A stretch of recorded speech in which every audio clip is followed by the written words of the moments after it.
नमस्कार दोस्तों, आपका स्वागत है एक और धमाकेदार वीडियो में। आज के इस वीडियो में अपन जो आपके राजस्थान के वाद्य यंत्र है उनके बारे में संपूर्ण टॉपिक है जो पूरा कंप्लीट कर देंगे सिर्फ 5 मिनट में। तो आपको वीडियो अंत तक जरूर देखें एवं चैनल को सब्सक्राइब कर दें। तो चलिए शुरू करते हैं। सबसे पहले अपन वाद्य यंत्र में अपन जानेंगे कि जो वाद्य यंत्र की परिभाषा, मुख्यालय, जो 4 भागों में बांट रखा है, उनकी याद करने की ट्रिक, यानी सब कुछ जानेंगे।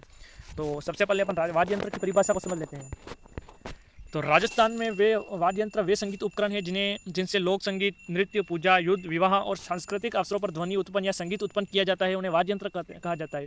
यानी कि यहाँ पे जैसे इसकी शॉर्ट है यह है कि ध्वनि या संगीत उत्पन्न किया जाता है जिन यंत्रों से, उन्हें वाद्य यंत्र कहते हैं। चाहे वो विवाह में हो, सांस्कृतिक अवसर में हो, उन्हें वाद्य यंत्र कहते हैं। आपको समझ में आ रही है? चलो, राजस्थान का सबसे पुराना वाद्य यंत्र, तो जो हमारे शिव जी का जो डमरू है वो राजस्थान का सबसे पुराना वाद्य यंत्र है। चलिए, ये राजस्थान का सबसे और धार्मिक वाद्य भी माना जाता है, जो कि हिंदुत्व में श्री शिव जी के पास जो डमरू होता है वो राजस्थान का सबसे पुराना वाद्य यंत्र के रूप में माना जाता है। चलिए, अपना वाद्य यंत्र का मुख्यालय, तो अपने राजस्थान के जयपुर कला केंद्र, जयपुर राजस्थान के वाद्य यंत्रों का जो केंद्र है। प्रश्न ऐसे भी आ सकता है कि राजस्थान के वाद्य यंत्रों का मुख्यालय तो जवाहरलाल कला केंद्र जयपुर। तो चलिए, राजस्थान के यंत्रों को 4 भागों में बांट रखा है। तो कौन कौन से भागों में बांट रखा है अपन जानेंगे। पहला हो गया आपका तंत्री यंत्र, यानी कि तार से बजाए जाने वाले यंत्र को तंत्री यंत्र कहते हैं। ये इसकी परिभाषा होगी पूरी। तंत्री यंत्र वाद्य, यानी कि तार से बजाने वाले वाद्य। अगला होगा आपको सुशीर वाद्य, यानी कि फूंक से बजाने वाले वाद्य यंत्र, यानी कि बांसुरी है आपकी, जो सहनाई हो गई वो। चलिए, अवनुरुद्ध वाद्य, यानी कि चमड़ा या ढोल के प्रकार के जो वाद्य होते हैं उन्हें अवनुरुद्ध वाद्य कहते हैं। और आपका चौथा वाद्य होगा गण वाद्य, यानी कि टकराकर जो से बजाने से बजने वाले वाद्य। यानी कि आपके वाद्य यंत्र के 4 प्रकार है।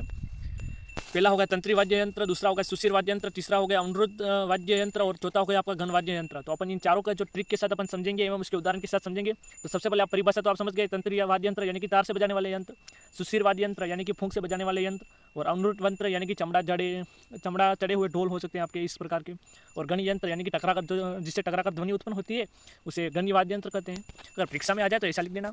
चलिए, अपन तंत्री वाद्य यंत्र यानी कि तार से बजाने जाने वाले वाद्य यंत्र को जानेंगे। तो सबसे पहले अपन याद करने की ट्रिक जान लेते हैं। सारंगी, रावण, बुकम, तंबूरा, सब में तार है, यानी कि सब में जिसमें भी तार आ जाए वो आपका ये हो गया, क्या नाम है इसका, तंत्री वाद्य यंत्र हो जाएगा। तो सारंगी यानी कि सर जैसी मीठी आवाज़ वाला एक वाद्य यंत्र होता है जिसे सारंगी कहते हैं। आपको पता होगा, आपने वीडियो में देखा होगा कहीं। रावण हत्था, दोस्तों रावण हत्था इस यंत्र में से, तत्व यंत्र में से सबसे महत्वपूर्ण यंत्र है। ये रावण ने बनाया है और ये ऊपर आपको ये वीडियो में ये व्यक्ति दिख रहे होंगे, ये रावण हत्था है। चलिए, भूपंग हो गया आपका, दमूरा हो गया, चिकड़ा हो गया, ये राजस्थान के जो तत्व यंत्र है उनमें से प्रमुख यंत्र है, बजाने के यंत्र है, वाद्य यंत्र है। चलिए, अब अपन सुशीर वाद्य यंत्र पे आते हैं, यानी कि फूंक से बजाए जाने वाले यंत्र। तो ये कुछ, यानी कि इसके अलावा और भी है दोस्तों वाद्य यंत्र, लेकिन ये इंपॉर्टेंट प्रश्न है आपको परीक्षा में इस प्रकार के। ये या तो ऑब्जेक्शन में आ सकते हैं और यहाँ पर आपको पूछा जा सकता है कि वाद्य यंत्र के प्रकार बताओ इस प्रकार। तो अपन के जो सुशीर, ये कौन से वाद्य यंत्र है आपके, सुशीर वाद्य यंत्र है, यानी कि फूंक से बजाए जाने वाले। तो सबसे पहले अपन इसकी ट्रिक समझते हैं। सरपट, सहनाई, पावा, बांसुरी। सहनाई जो कि शादियों में सबसे अधिक बजती है, यह भी आपके सुशीर वाद्य यंत्रों में आएगी। पावा यानी कि तेज फूंक वाली आवाज़, बांसुरी से बनी, बांस से बनी बांसुरी, तुरही, सोना और युद्ध में, सेना और युद्ध में जो उपयोग की जाती है, यानी कि सेना में जो वो सेना को एकत्रित करने के लिए जो उपयोग की जाती है उसे तुरही कहते हैं। नरसिया, शेर जैसी तेज आवाज़ वाला, यानी कि ये आपके जो उदाहरण हो गए इस सुशीर वाद्य यंत्रों के। अपन अब अवनुरुद्ध यानी कि चमड़े वाले ढोल वाले आकार के जो होते हैं वाद्य यंत्र, उनके बारे में अपन जानेंगे एवं उदाहरण समझेंगे। तो सबसे पहले इनको याद करने की ट्रिक, ढोल, नगाड़ा, जगाए, राजस्थान। ढोल तो बजाते हैं, ये आपके अवनुरुद्ध वाद्य यंत्र में आ गए। नगाड़ा भी राजपूत युद्ध में संकेत हेतु नगाड़ा का उपयोग किया जाता था। नगाड़ा आप सभी ने देखा होगा। भेरी, दूर तक गुजरने वाली आवाज़ को भेरी कहते हैं, यह भी आपके अवनुरुद्ध वाद्य यंत्र में आता है। और डप डप डप की थाल, ये भी वाद्य यंत्र में आता है आपके। डमरू, शिवजी का वज्र वाद्य यानी कि प्राचीन वाद्य। दोस्तों प्रश्न ऐसे भी आ सकता है कि शिवजी का वाद्य यंत्र कौन सा था, यानी किस प्रकार का वाद्य यंत्र था। तो अवनुरुद्ध वाद्य यंत्र, यानी कि जो चमड़े का आकार का था। शिवजी का वाद्य यंत्र डमरू सबसे महत्वपूर्ण है, आपको ध्यान रखना है। चलिए, आपका 5वां गण वाद्य यंत्र, यानी कि जो टकराकर ध्वनि उत्पन्न करते हैं उन्हें गण वाद्य यंत्र कहते हैं। ये परिभाषा आपको आसानी से याद की होगी, इसको याद करने की अपन ट्रिक समझेंगे।